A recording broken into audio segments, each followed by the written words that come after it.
What most people don't know about Paul Revere's famous midnight ride is that you could film an action movie about what happened to him that night, starting right here with his capture at the hands of a British patrol, being forced to dismount from his borrowed horse, and even being held at gunpoint. And once you know all of the details of this famous story, you will never forget it. Today, we are here at the Paul Revere Capture Site in Lincoln, Massachusetts, which marks the approximate spot where, in the early morning hours of April 19th, 1775, Paul Revere was captured by a British patrol, which put an end to his famous midnight ride. Revere had made it about 2 or 3 miles out from Lexington when he spotted in the moonlight 2 British officers on horseback by the side of the road. Now, unfortunately, the officers spot him too, and instantly they gallop up on him, pistols drawn. And the officers, pistols in hand, say to Revere something. And before I say what it is, I just want you to know that this comes almost word for word from the written account that Paul Revere wrote in 1775, describing the events of April 19th, 1775. And the officers say to him, "God damn you, stop. If you go 1 inch further, you are a dead man." But Revere not only goes 1 inch further, he tries to push past them. But he can't. He can't get past the officers. And then they say to him, and again, these are Revere's words, not mine. They say, "If you don't turn off into that pasture now, we will blow your brains out." Pretty dramatic and intense. And this is why I think you could really film an action movie about what happened to him that night. So he does turn off the road and into the pasture. And for a second, he thinks he can make a break for it, because the 2 other riders that he was with from Lexington up until this moment did make a break for it, and they escaped. They evaded capture. And that was William Dawes, the express rider from Boston, and Dr. Samuel Prescott of Concord, who famously leaped his horse over a low stone wall and made it to Concord. Hi everybody, it's me, Katie. Welcome back to my channel, where it is all Revolutionary War all the time. On this channel, we venture out on historical action adventures. We visit battlefields, burying grounds, bridges, and even belfries where events of the American Revolution actually happened. So if that sounds like fun to you, I hope you'll consider subscribing and coming along. The officers level their pistols at Revere's chest, and they order him to dismount, which he does. And then they interrogate him, and they ask him who he is and where he's from, and is he an express rider? And Revere says, yes, I'm Paul Revere of Boston, and yes, I am an express rider.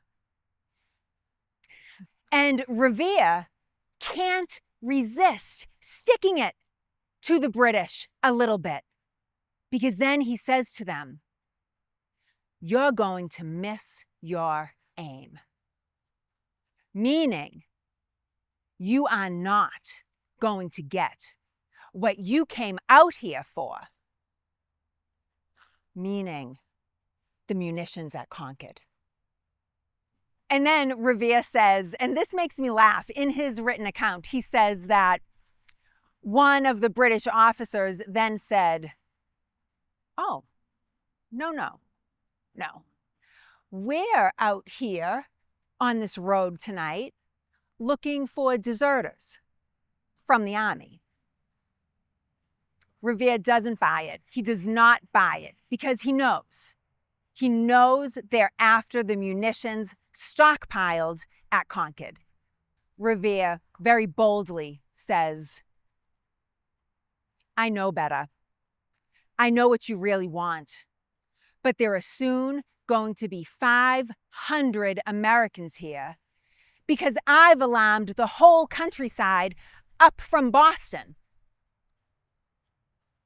Now, we know that there would be a lot more than 500 Americans who flood into this area on April 19th, 1775.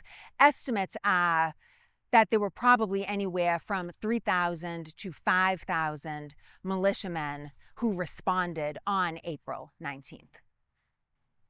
Hi everybody, I'm just breaking in quickly to say that if you're enjoying this video, I hope you'll consider giving it a like. Clicking the like button tells YouTube that a viewer finds a video to be of value, and that will help my channel grow and reach more people.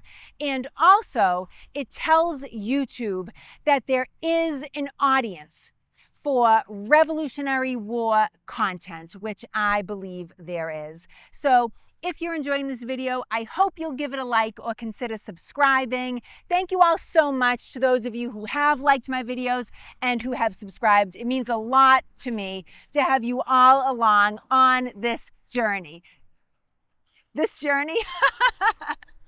Thank you so much for being here. Now let's get back to the really exciting stuff.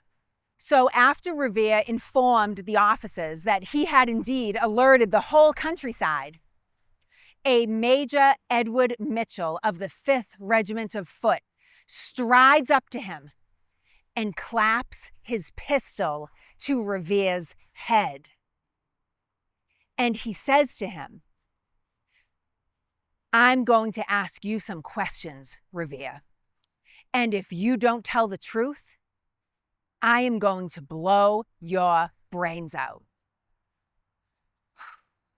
So Revere responds to him, and he says, I consider myself a man of truth.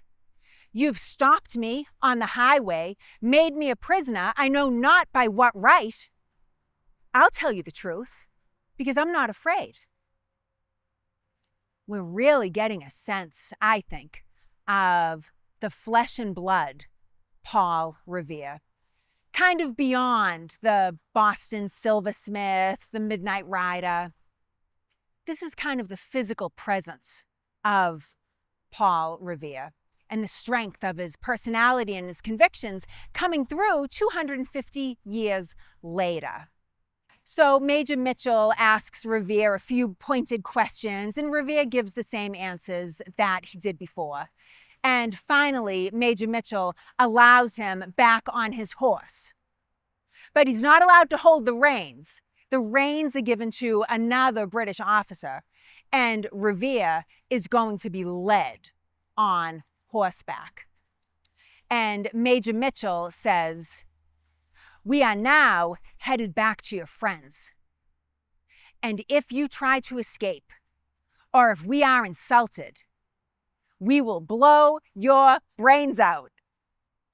Three times this one night, they threatened to blow Revere's brains out, which is amazing to me. And part of which I think that now that you know that, if you didn't before, you will never forget it. It's just a very memorable detail, and you'll always know that on his midnight ride, Paul Revere was held at gunpoint. And it's almost like that phrase, too, I would have guessed it originated from like a 1980s action movie. But it didn't. That phrase was evidently in use and well understood in 1775, which is remarkable to me. And Revere's answer, Revere's retort, you can do as you please. It's kind of a new look at Paul Revere, I think. So they all begin to set off on horseback back toward Lexington at a quick pace. Revere's night gets even crazier, and we'll talk about that in another video. But for how this crazy night started and where it all began, which might not be where you expect, I hope you'll watch this video. Thank you so much for watching. See you in the next one.